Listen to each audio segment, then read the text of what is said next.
Hey book nerds, welcome to my channel. So it's that time of the year where I discuss my most anticipated releases for the next 3 months.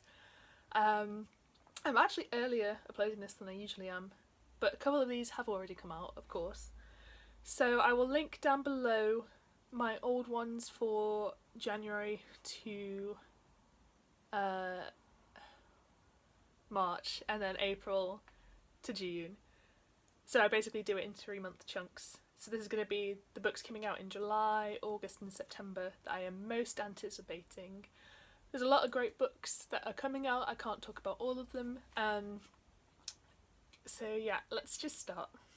Also, all of these release dates are based off Goodreads. I am in the UK and our release dates are pretty different a lot of the time.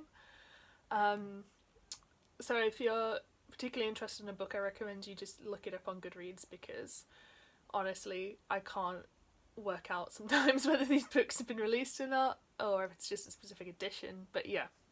So the first book I'd like to talk about is Lock Every Door by Riley Sager. This comes out on the 2nd of July and this is a thriller. I love Riley Sager's writing. This is about a girl called Jules, and she is a apartment sitter, and she's lives in this like big building where she's sitting for the apartment, and then she befriends this other apartment sitter called Ingrid, and Ingrid tells her that there's quite a few dark things about the house that she's currently staying in, like the block of flats that she's staying in. And Jules kind of dismisses this, and then Ingrid disappears and Jules starts investigating what's happened to her and whether it might happen to Jules herself. This sounds really interesting. I find it quite funny because I'm going to talk about Ruth Ware's book later in this video, and they have kind of similar premises, which I think is really weird because they're kind of like the two big thriller writers in my mind at the moment who have like all the hot new releases. But anyway, this sounds really good. I think I've heard good things from ARCs, but I'm not too sure. I'm going to pick it up anyway, it's Riley Sager.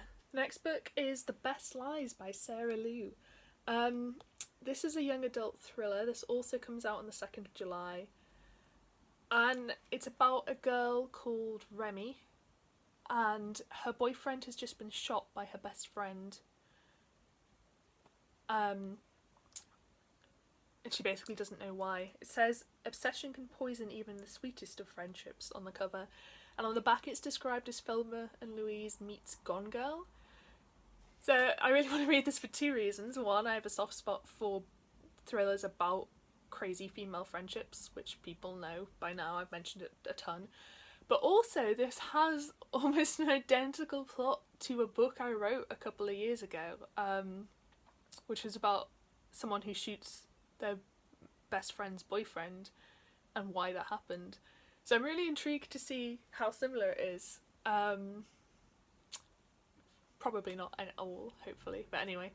Yeah, so this sounds really good, right up my street, and I do like a good young adult thriller, even though they're usually a little bit terrible, but hopefully this one won't be. This is the one I'm most unsure about the release date for, and that is The Escape Room by Megan Goldin. This, I think, comes out on the 30th of July. This is a thriller about 4 people who work together in an office, and they get told they have to participate in this escape room. And I think someone from that office either died or disappeared or something happened to them. And then they realise that the escape room is not what it seems, and someone knows what happened to this person who died or disappeared or whatever. And they're fighting for their lives in this escape room. I think this sounds fantastic. I've not done an escape room, but it's such an obvious yet brilliant idea for a thriller. And I've been quite hyped about this. I did request an ARC ages ago and I didn't get one. So I'm hoping my hype isn't too high. But I don't know how you can go wrong with a premise like that. So we're on to the August books now. And the first one comes out on the 1st of August, and that is Here There Are Monsters by Amelinda Bérubé. This is a young adult horror book, I believe, and it's about 2 sisters who move to a town, and then the younger sister starts acting weird, and she starts like making nests out of animal bones and stuff. You can see on that cover it's really creepy. And then the younger sister disappears. And then it says the older sister's in her bed one night and something comes scratching at her window saying that she is the only one who can save her younger sister. It sounds insanely creepy. A lot of people have been talking about this book. Again, it was an arc I really wanted and I didn't get. But obviously horror is right up my street. The cover is, like I said, fantastic. And I quite like the creepy sister aspect as well. There's a lot of good things going on here. The next book comes out on the 6th of August, and this is one very near and dear to my heart, and that is #MurderFunding by Gretchen McNeil.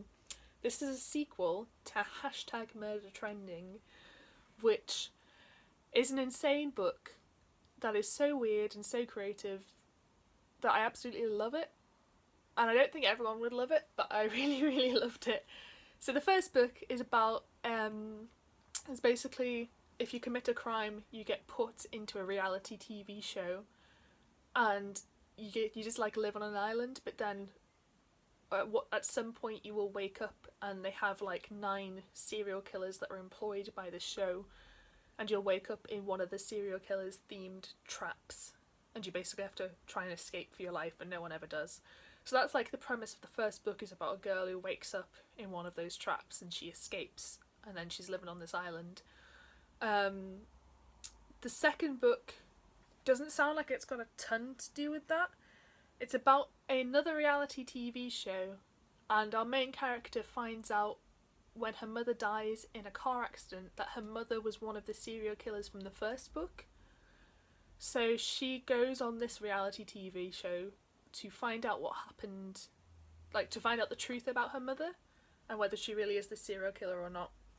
But then the reality TV show is not as harmless as it seems. That's a very convoluted description, I feel, but this book I cannot wait for. I loved the first one so much, it caught me completely off guard with how creative and weird it was, and if this is the same spirit, I'm gonna be absolutely ecstatic. So yeah, I cannot wait for this one, I'm very hyped. So on the 6th of August, it's a very good month for horror. We have House of Salt and Sorrows. This is a young adult horror fantasy type thing, and it's loosely based off 12 Dancing Princesses, which is like a folk story about 12 dancing princesses. I don't know how familiar people are with it, it's one of the less famous ones. But anyway, this is about a girl who has she's one of 12 sisters, and 4 of these sisters have died mysteriously, and they're meant to be cursed, so they've all died in kind of horrific ways. And then our main character finds out that maybe these horrible deaths weren't accidents and they weren't part of the curse. And she realises that her sisters have been sneaking out every night to dance with something. So yeah, it sounds really creepy. It's got, again, beautiful cover. It's themed around the ocean vaguely. It's set near the sea, which I love books set near the sea. Again, it's just got a lot of tropes I like, so it's got like the curse element, it's based off a folk story, it's kind of horror, kind of young adult fantasy, and yeah, I don't think I've heard people who've read this yet, but it sounds so good. Now we get on to September, and as promised, it is the Ruth Ware book first. So The Turn of the Key by Ruth Ware. This came out on the 5th of September. And this is about Rowan, who is a live-in nanny, and she has been arrested for murdering a child in her care. And the story is set from her writing to her lawyer while she waits for her trial, explaining to her lawyer what really happened. And that's kind of like the blurb of the book. The only reason I said it was similar to the Riley Sager one is because it's got like a house sitter and a live-in nanny, and it seems vaguely similar. Claire's one of those must-read authors for me, and I really like the concept that it's told after the crime in retrospect. I think she's a really good author. Her endings tend to sometimes be not satisfying, but in general I really like all of her books, and I think The Death of Mrs. Westaway, which was her latest one, was her best one, so hopefully this will continue to improve. September is my birth month, and I just feel like all the books coming out are geared towards me. And the next one I want to talk about is His Hideous Heart, which is edited by Dahlia Adler. And it's basically young adult authors, 13 young adult authors, tackle Edgar Allan Poe stories and retell them. I don't actually know that much about Edgar Allan Poe. I kind of do through like cultural osmosis. The Raven is my favourite poem of all time, and I've seen a couple of old 60s British horror movies which are based off Edgar Allan Poe short stories, so I'm vaguely familiar with a couple of them. But this is a gorgeous cover. Again, there's a lot of good covers coming up. And I'm really looking forward to just 13 vaguely creepy young adult stories. There's some big name authors, I can't remember any of them, but there's some really good authors in this. So yeah, I cannot wait. Next we have a book I've already read, and that is Mother Knows Best by Kira Peikoff. I've got a blog post, I've already talked about this book, I'll link it down below. This comes out on the 10th of September. It's a thriller based around the concept that this woman who can't have a child because she doesn't want to pass on a genetic disease volunteers for a project where the child she bears will have 3 parents, and one of the parents is the research student, the female research student, and she's been arrested for this, and it's told simultaneously, so it's a chapter in the past and a chapter in the present, before she's arrested and after she's arrested. This is a very unique thriller. I really enjoyed reading it. The next book comes out on the 17th of September, and that is A Cosmology of Monsters by Shaun, Hamill. This sounds so good. This is a horror book, and it's about a family who run a haunted house attraction. And it says this family is haunted by monsters, both real and metaphorical. And there's something to do with their youngest child. They're trying to protect him from the haunted house attraction, but they don't know that he's in contact with like a real monster that the family used to see.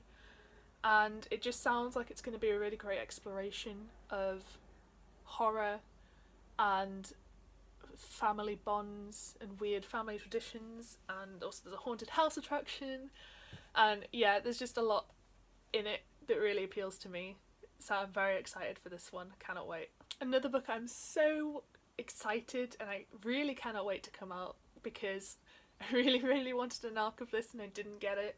That is Monsters, She Wrote by Lisa Kroger and Melanie R. Anderson. So firstly, look at this beautiful cover. I think that's gorgeous, even if it is green, maybe especially because it's green, because it's like a horror thing.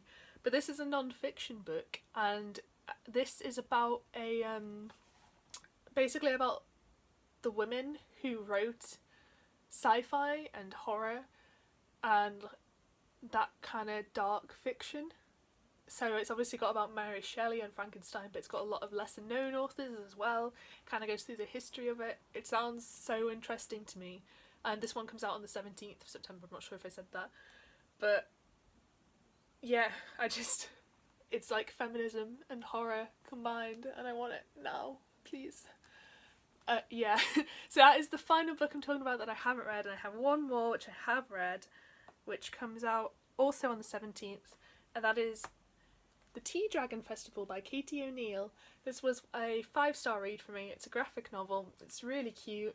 I'll link my blog post down below again if you want more detail.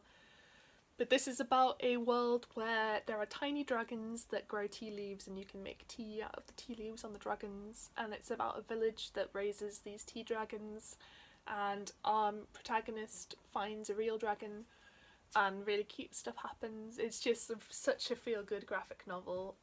You can read the first one online for free, which is The Tea Dragon Society. So I recommend checking that out, and if you love it, then get this because it's adorable and it's brilliant. So yeah, so those are all my anticipated reads from July to September. The final video will be the final one of the year. How scary is that? I'll be posted sometime in October, and I'll do my October to December reads. Let me know if you think any of these sound cool, if there's any I haven't mentioned that you're really anticipating as well. Like I said, I can't discuss all of them, and there's a lot more on my Goodreads, so if you want even more new releases, look at my Goodreads shelf, because there are so many. But yeah, thank you so much for watching. I hope you enjoyed this video. If you did, please give me a thumbs up, it helps me out massively. And I hope to see you next time.